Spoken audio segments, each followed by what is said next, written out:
As the euphoria over the earth-shaking news has gradually subsided over the last week and a half, a vital question has emerged from the background and come into greater focus. Why did LeBron James choose the Lakers? Advertisement. There are plenty of theories, none of which are particularly convincing.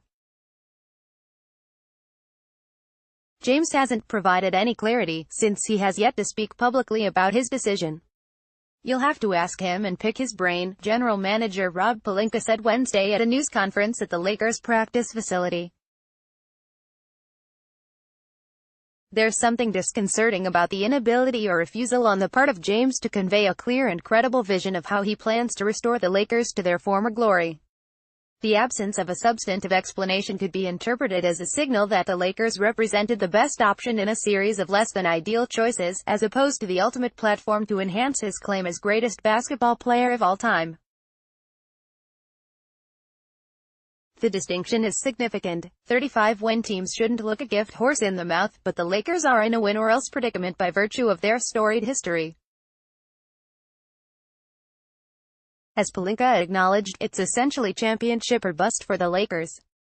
"We celebrate one thing, and that's NBA championships," Pelinka said. Failure to win a title over the 4 years of James's contract would be an unmitigated disaster. When James moved from Cleveland to Miami, his ambitions were clear, as well as how he planned to realize them. The same was true of when he returned to Cleveland. Here, the plans are ambiguous, at best. The lack of definition has resulted in speculation that the primary motivation behind the move to Los Angeles wasn't related to basketball. Lakers Rob Pelinka says Lakers work is far from done after landing LeBron James by Tanya Ganguli July 11, 2018, 8 p.m. James owns 2 homes in the area, and his oldest son will start high school in the fall of 2019.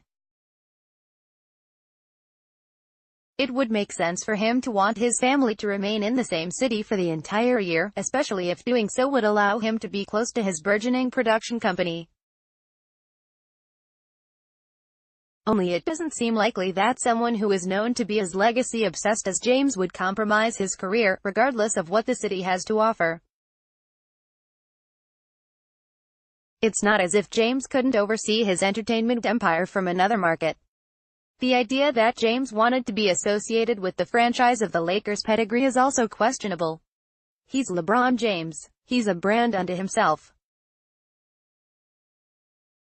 As great as Magic Johnson and Kobe Bryant were, does James really gain much from wearing the same colors they once did? James could transform a once proud franchise back into a champion, but it's not as if the Lakers are the Dodgers, who have an entire generation of fans who have never seen them win a title.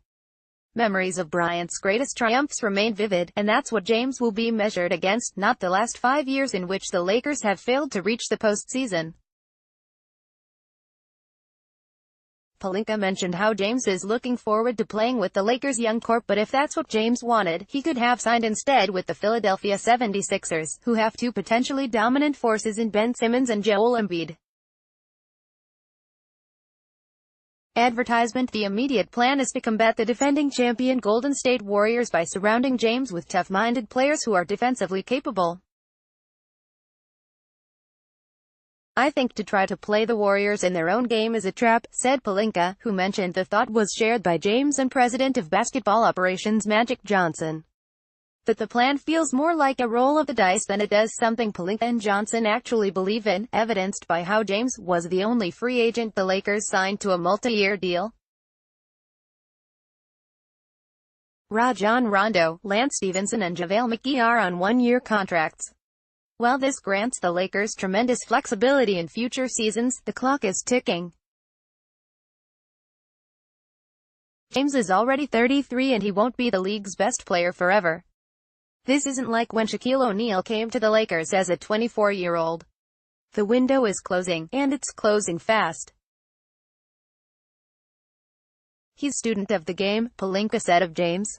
He looks at the entire landscape of the NBA, he looks at the trades that have been made, how teams draft players, how they develop them, the style of play. I'm sure he evaluated all those things, so maybe James is a step or 2 ahead of everyone, as he often is on the court. And maybe he knows how he'll return to the NBA Finals. Or maybe this was a rare instance in which a platitude spoken at a news conference actually reflected the reality of the situation. The work is not done by any stretch of the imagination, Pelinka said. If that's the case, hold on. The hard part of the rebuilding process could still be ahead.